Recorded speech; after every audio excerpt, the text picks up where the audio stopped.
Bienvenue dans ma bulle. Dans ma bulle, c'est un podcast dans lequel j'avais à cœur de vous partager et de vous transmettre mes découvertes, mes réflexions, mes explorations sur la vie. J'avais envie de vous parler de spiritualité, de vous transmettre des clés également pour vous reconnecter à vous-même, des outils de connaissance de soi, des outils de bien-être au quotidien pour retrouver sérénité et harmonie dans votre vie. Bienvenue dans ma bulle. Bienvenue. Aujourd'hui, j'avais envie de te parler de la connaissance de soi. Si tu me suis depuis un moment, tu sais que c'est un sujet qui me passionne et que je découvre encore aujourd'hui. C'est quelque chose qui met peut-être une vie d'apprendre à se connaître, puisqu'il n'y a jamais rien de définitif ou de déterminé dans ce sujet. Je ne crois pas qu'on puisse apprendre à se connaître pour se mettre dans des cases. Puis de toute façon, j'aime pas les cases, tu le sais. Et j'aime bien utiliser ces outils-là comme des fenêtres et des fenêtres sur soi-même, aller voir certaines choses, apprendre des choses sur soi pour pouvoir créer quelque chose qui nous ressemble et construire une vie qui nous soit et qui nous corresponde. Mais rien n'est jamais déterminé, définitif. Le but, c'est pas de s'enfermer dans une case, mais plutôt d'ouvrir le champ des possibles et d'aller explorer toutes ces facettes que l'on continue de découvrir aussi au fil du temps, peut-être toute sa vie, au travers de nos expériences, au travers des relations aussi, puisque la relation, elle va nous aider aussi à nous connaître. Moi, je peux en témoigner, j'ai des relations qui ont duré 20 ans et encore aujourd'hui, j'en apprends sur moi, j'en apprends sur l'autre et c'est quelque chose qui continue tout au long de la vie. Donc, ce sujet de la connaissance de soi, j'avais envie de vous proposer un atelier sur ce thème-là, que je ferai en présentiel ici en Guadeloupe à Déé. Et puis si vous êtes intéressé, je pourrais également le proposer en format virtuel. Mais pour commencer, j'avais envie de vous en parler un petit peu. J'utilise différents outils pour ça. En tout cas, je suis sensible à ces outils-là, mais il en existe vraiment une flopée. Et plein de façons d'apprendre à se découvrir. C'est aussi l'expérimentation, essayer des nouvelles choses et aller vers nos envies, suivre sa joie, comme on peut dire, mais en tout cas, explorer ça. Voilà, il n'y a rien qui va vous venir comme une illumination. On apprend tous les jours à se connaître et tout au long de la vie.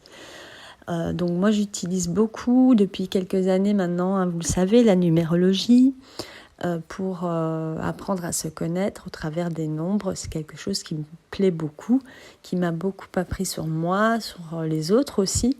Ça, c'est quelque chose de très intéressant, je trouve, par rapport au relationnel. C'est qu'on va apprendre aussi sur les autres et donc peut-être aiguiser un petit peu plus sa tolérance envers l'autre et savoir aussi quel type de personnalité peut nous convenir et puis d'autres qui ne nous conviendraient pas.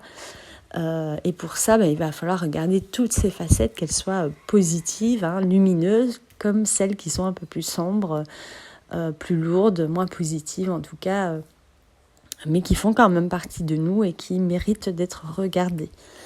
Donc l'outil de la numérologie, bien sûr, ça m'a appris beaucoup. En termes aussi de reconnexion à soi, j'utilise également l'ikigai, qui est un outil qui me passionne depuis des années aussi, et qui est très intéressant et qui va nous aider justement à cibler un peu plus notre élan de vie, ce qui nous anime, ce qui nous donne envie de nous lever le matin, et puis en prenant compte évidemment de toutes nos facettes, nos aspirations, nos facultés naturelles, notre contribution aussi au monde, donc qui amène beaucoup de sens à ce que l'on fait. Et puis le dernier outil qui me passionne aussi et que je découvre maintenant depuis quelques mois, quelques années même, c'est le Human Design. Alors c'est un outil dont on commence à entendre parler ici en France et en Europe, mais qui est quand même qui a fait ses preuves aussi dans les pays anglo-saxons. C'est un outil qui a été canalisé, donc c'est quelque chose qu'on peut peut-être appeler d'un petit peu perché, mais moi je le trouve hyper intéressant en termes d'énergie. C'est un outil qui va reprendre différentes pratiques comme l'astrologie, la médecine chinoise, la kabbale, la numérologie, et moi je le trouve assez complet et intéressant en tout cas d'aller l'explorer. Je ne vais pas vous faire toute une description de ce qu'est le Human Design, mais je peux déjà vous dire que on a tous un fonctionnement unique, c'est sûr, mais donc il y a déjà 5 types différents de Human Design qui va faire partie de la population. Donc on a une majorité quand même de types qui font un peu tourner le monde, et puis il y a des types qui sont un peu plus minoritaires, qui eux vont avoir des particularités, des fonctionnements un peu moins normés, on va dire, un peu plus atypiques en tout cas. Donc c'est intéressant justement d'aller explorer cet outil pour apprendre à se connaître et puis apprendre à connaître les autres. Moi je trouve ça génial de savoir aussi qu'on est tous différents, et ça amène vraiment une grande tolérance vis-à-vis des autres, et de comprendre qu'on n'est pas tous faits pareil, on ne fonctionne pas tous de la même manière, on ne dégage pas la même énergie. Et en ça, c'est intéressant d'aller explorer cet outil, parce qu'il va nous parler aussi de ce qu'on dégage comme énergie et de ce qu'on a comme énergie à disposition pour agir, et de notre stratégie pour répondre à une sollicitation, par exemple, et aussi notre autorité intérieure, donc à partir de quel endroit vous prenez vos décisions. Donc je vais vous faire quand même vous donner une idée d'un petit peu tout, pour chaque type, ce qui est les grands points en tout cas, mais on ira plus loin lors de l'atelier. Donc je vous parlais donc de stratégie, d'autorité, et puis il y a une notion qui est très intéressante dans le Human Design, c'est l'expression du non-soi. Et en fait, cette expression du non-soi, ça va être une émotion qui va nous indiquer quand quelque chose ne tourne pas rond, c'est-à-dire que vous allez contre vous-même, ou que vous acceptez quelque chose qui ne vous convient pas, ou voilà, quelque chose ne va pas et a besoin d'être ajusté peut-être dans votre vie. Cette émotion va ressurgir, et en ça, c'est hyper intéressant parce que ça vous aide aussi à avoir un repère. Quand quelque chose ne va pas, vous allez ressentir cette émotion et vous allez pouvoir écouter ce qu'elle a à vous dire.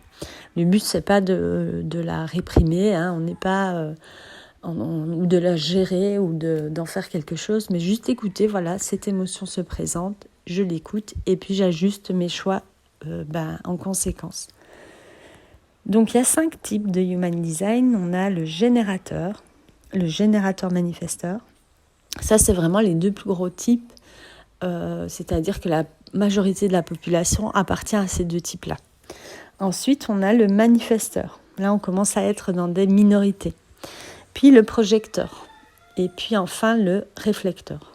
Donc, chacun et chacune a un fonctionnement bien à lui, une stratégie différente selon le type, une autorité aussi différente. Et donc tout ça, toutes ces informations-là, vous allez pouvoir les retrouver. Je vais vous mettre le lien en barre de description. Donc en ayant au moins, en tout cas, votre date de naissance, le lieu de la naissance et l'heure de naissance.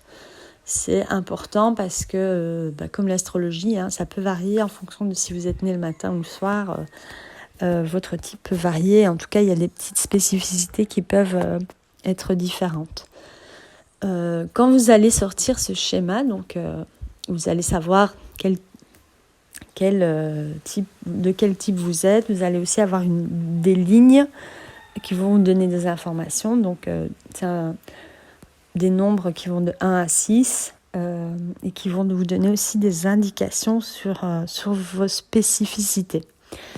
On va aussi voir votre autorité sur ce descriptif. Donc l'autorité, ça va être par exemple le sacral. Ça veut dire que quand vous répondez en tout cas à une sollicitation, ou quand on vous fait une proposition, par exemple, vous avez une opportunité qui arrive, vous allez tout de suite être branché à votre sacral pour pouvoir prendre une décision. Donc clairement, en langage normal, je vais dire pas perché, vous allez ressentir de la joie, quelque chose au niveau du bas-ventre qui va s'activer, donc l'envie, la joie, la créativité qui va s'allumer.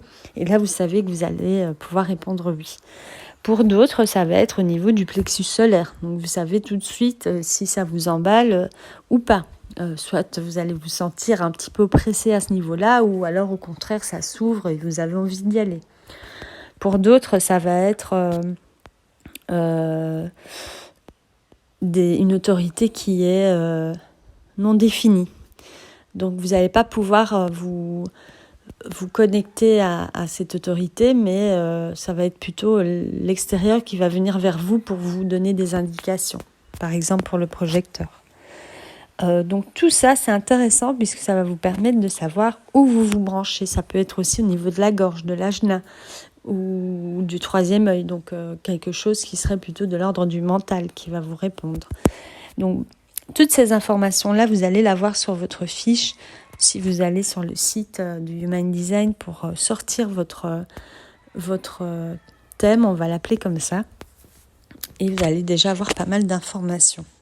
Et puis après, on pourra en parler lors de l'atelier et voir un petit peu comment fonctionner avec le Human Design, comprendre en fait notre fonctionnement propre et nos spécificités. Donc, je vous ai parlé de l'autorité et puis de la stratégie. Donc, la stratégie, ça va être, par exemple, pour le générateur, ça va être de répondre à une sollicitation. Pour le projecteur, par exemple, c'est attendre d'être reconnu et invité pour choisir. Pour le réflecteur, il va devoir attendre un cycle pour pouvoir prendre des décisions. Tout ça, c'est des spécificités qui vont être propres à chaque type et nous aider à comprendre comment, par exemple, un projecteur ne va pas être capable de prospecter, en tout cas, s'il prospecte, il va jamais avoir de résultat. Le projecteur, il doit attendre qu'on l'invite et qu'on le reconnaisse pour ce qu'il est. Donc, c'est une spécificité quand même qui va changer quand même beaucoup notre façon d'agir. Moi, par exemple, je suis projecteur et j'ai souvent agi comme une générateur. Parce qu'on est conditionné aussi par la société, par la famille et on n'est pas toujours 100% soi-même, hein. On est souvent vraiment enfermé dans des conditionnements. Donc moi, je me suis rendu compte qu'en fait, chaque fois que je prospectais, ça ne fonctionnait pas.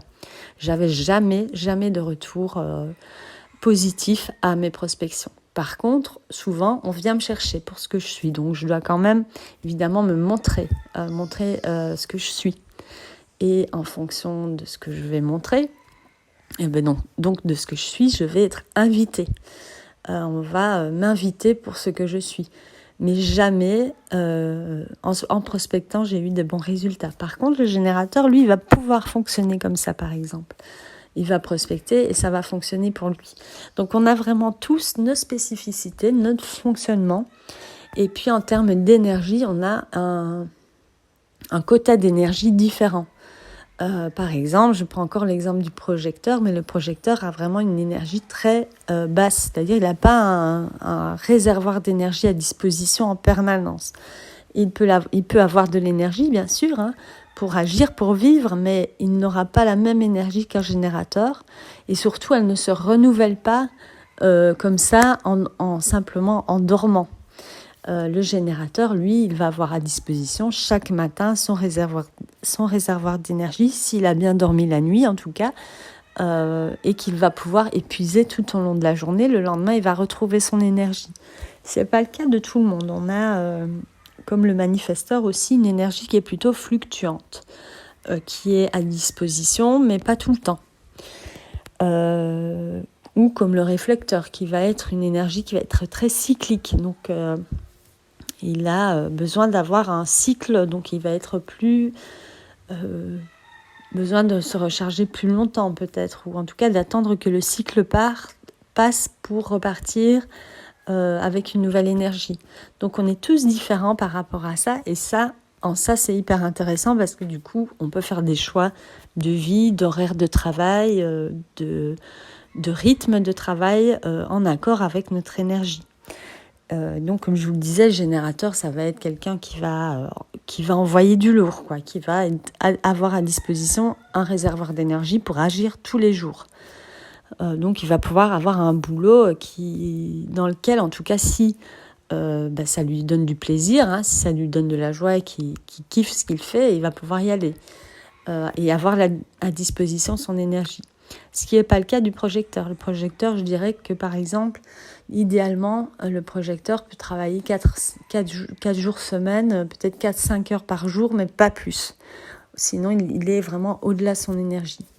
Donc, tout ça, ça va nous aider, cet outil va nous aider à pouvoir comprendre comment on fonctionne, pouvoir écouter un peu plus nos ressentis, nos émotions, comme indicateur pour rectifier ou non la trajectoire et aussi prendre en compte notre propre énergie pour adapter son rythme de vie et trouver un rythme qui nous convient le mieux. Donc en ça, c'est hyper intéressant et j'ai hâte de vous partager tout ça lors du prochain atelier sur la connaissance de soi. Si vous êtes appelé par cet atelier, n'hésitez pas à m'envoyer un petit message, ça me fera plaisir. Je vais le mettre en ligne très bientôt, choisir la date et vous le partagez. En tout cas, j'espère que ce petit audio vous donnera déjà envie peut-être d'aller explorer au travers de ces outils-là par vous-même ou lors de l'atelier. Et puis, je vous dis à très bientôt. Bye bye.